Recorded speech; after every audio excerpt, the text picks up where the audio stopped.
We are the paradoxical ape.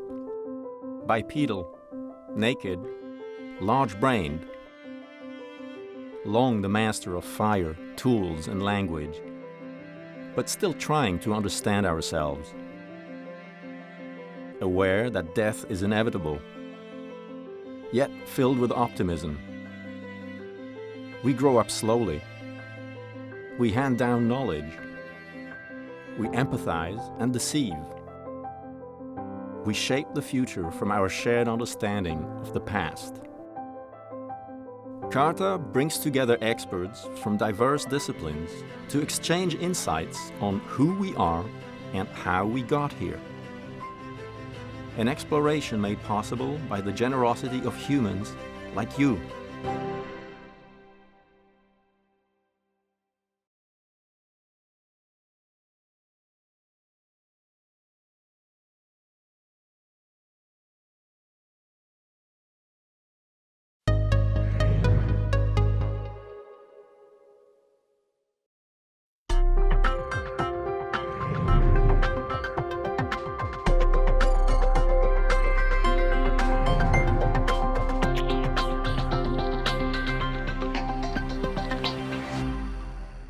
So, as Allison mentioned, we started talking about imagination, and in part because I direct this center, the Arthur C. Clarke Center for Human Imagination here at UCSD, where we're trying to understand imagination and then think about ways we might more directly address imagination as a phenomenon. And so then this comes around to thinking about how might we think about imagination and its role in human origins? And I think we have maybe at least two ways to think about this that we're going to be exploring in today's program. So one is, what are the dimensions of our imagination that give rise to our humanity? And, these particular characteristics that allowed Homo sapiens to create our anthropic era. And another is the critical ways in which our imagination creates knowledge about things that are beyond our ability to experience them, whether it's about far-off places or far-off time, both in the future and in the past. And so in particular, I'm very interested and curious about how we imagine something as distant from our experience as the origin of humanity. But it begs the question, just what is imagination? And so imagination, it's kind of a mushy term. It can mean so many things that it might end up meaning almost nothing. So is there a way we can start to think about how we approach understanding the phenomena of imagination? And so we might start by looking at what smart people have said about imagination. And so the kind of poster child for a smart person is Albert Einstein, right? And so Einstein said quite a few things about imagination over his career, and just one of these is imagination is more important than knowledge. Knowledge is limited, but imagination encircles the world. And so Einstein might have been a pretty smart guy, but this actually says almost nothing about imagination. It's very inspiring, but the only thing I really take from this is that imagination is extensive. So that's a characteristic I can draw from it. So maybe someone who has a little more stakes in the game can give another kind of shading of imagination. And Maria Montessori, an educator. So imagination is probably a very important thing for an educator to say something about. And for Montessori, it was imagination does not become great until human beings, given the courage and the strength, use it to create. So she actually, she's kind of, coming down a little negative on imagination in this quote, that creativity is important to her, but imagination might be a little bit frivolous. And Carl Sagan, another kind of smart person, says that, gives us another kind of warning about imagination, that it's going to take us to places, to worlds that never were, which sounds kind of scary, right? But without it, we can't go anywhere. So he kind of redeems imagination that, well, in the end, we probably actually need it, even though it's flown us off to some place that doesn't even exist. But I kind of start to turn to some things that I think start to shed a little more value on imagination. And of course, the first one I pull up is an artist, Mark Twain, who says that you can't depend on your eyes when your imagination is out of focus. And now, to me, this starts to actually give us something valuable to think about, because it starts to connect the imagination to our senses. And so there must be some relationship between experience and imagination. And so I think Oliver Sacks kind of puts a number of pieces together that I think are really critical to think about. That every act of perception is to some degree an act of creation, and every act of memory is some degree an act of imagination. So we start to connect perception, memory, and imagination together as interrelated phenomena that are quite important. And so if we want to start to find how might we think through exploring that connection. And I think art is a really valuable place to think about this. I think of art as this kind of laboratory of imagination for a number of reasons, and one mentioned here by the philosopher George Raymond. But art, for both how art is made, but equally as important for how art is experienced. And so as an example, we can start by looking at this fresco in the Church of St. Ignazio in Rome and start to trace through maybe a couple of ways in which the imagination is working to make this a thing. So first of all, we note that it's this trompe l'oeil.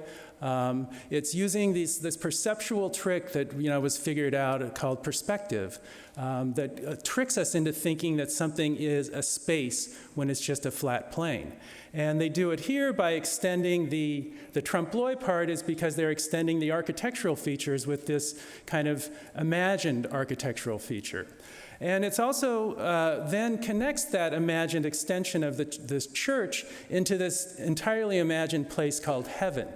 And so it situates it in a story space, which is this incredibly powerful attraction that we have to our underlying cognitive need to make sense of things. And it populates that space with a bunch of figures that look a lot like the kind of sweaty, smelly things that are standing all around us on the floor of the church.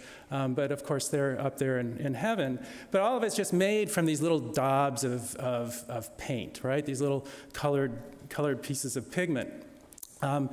But our perception, doesn't pay attention to the small detail differences. We abstract from it and cohere it into what we think is the phenomena that it likely is, which is it's probably like a person or an angel, the fictional person.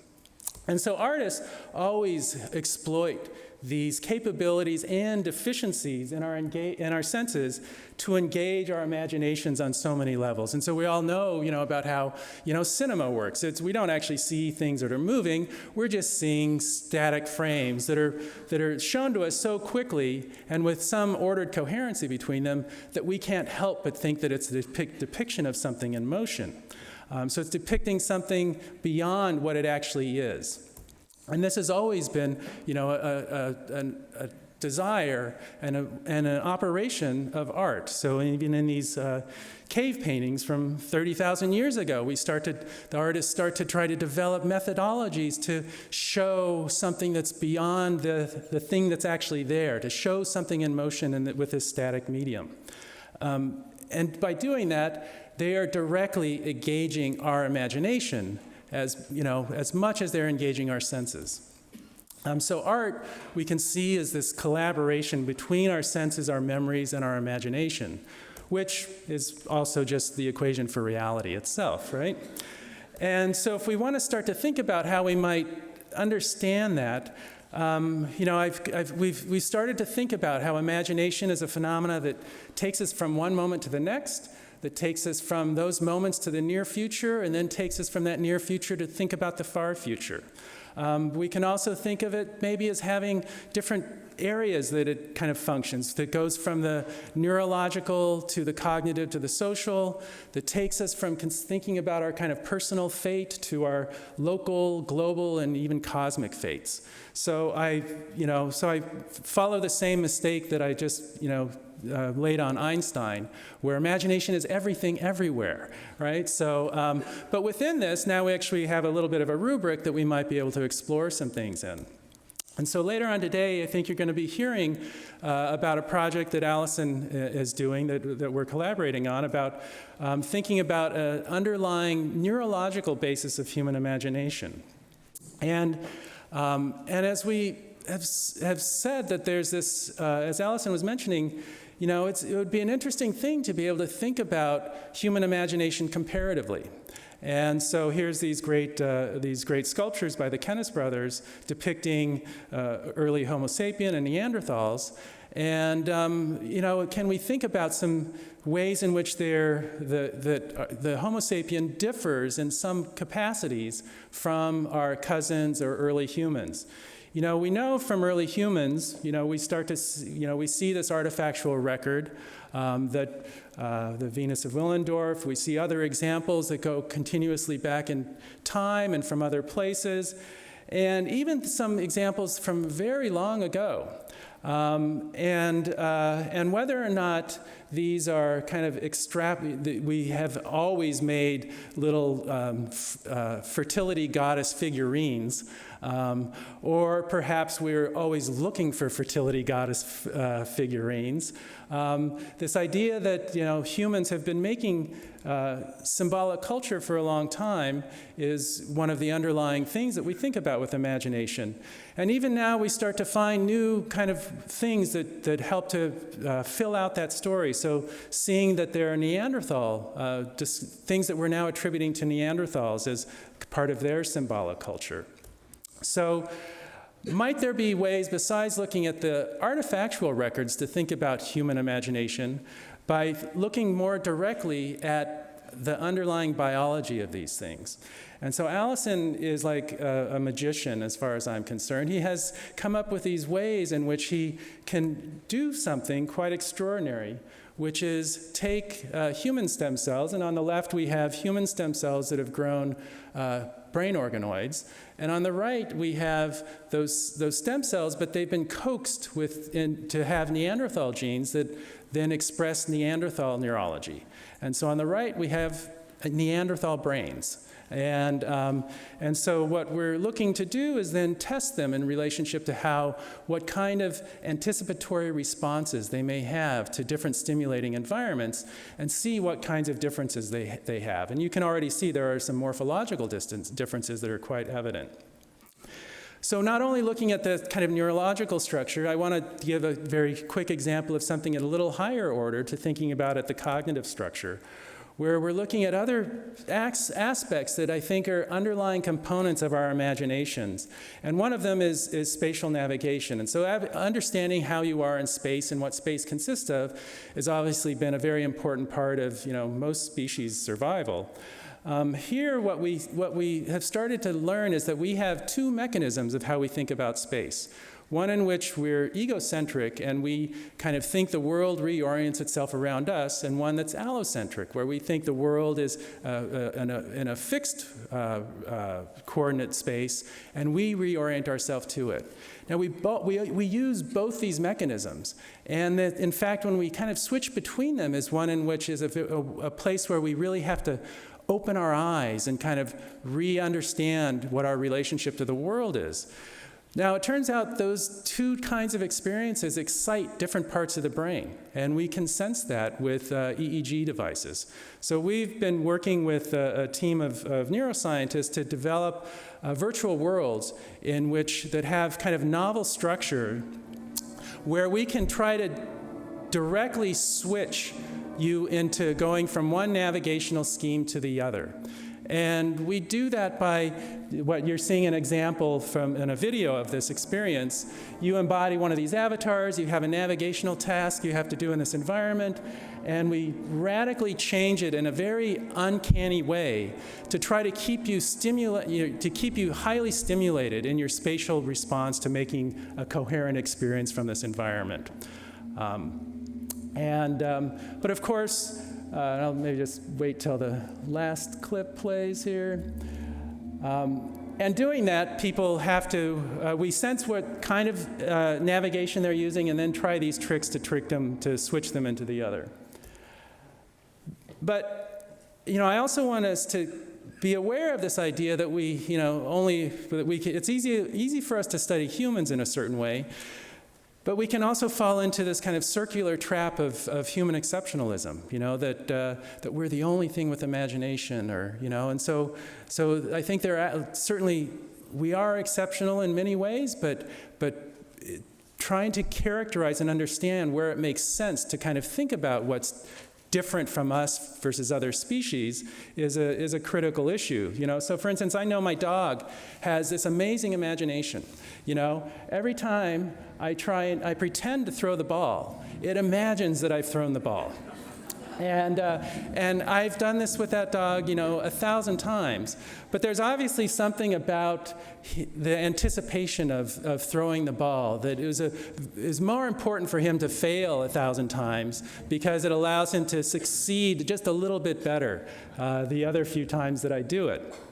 But we may not even, imagination, maybe there's even roots in things that don't even have neurological systems. So this is a white blood cell navigating through a complex environment of red blood cells, trying to chase down a virus. And if you watch how these microbes move, they seem to at times look to cut them off at the pass, and anticipate they're moving one way versus the other.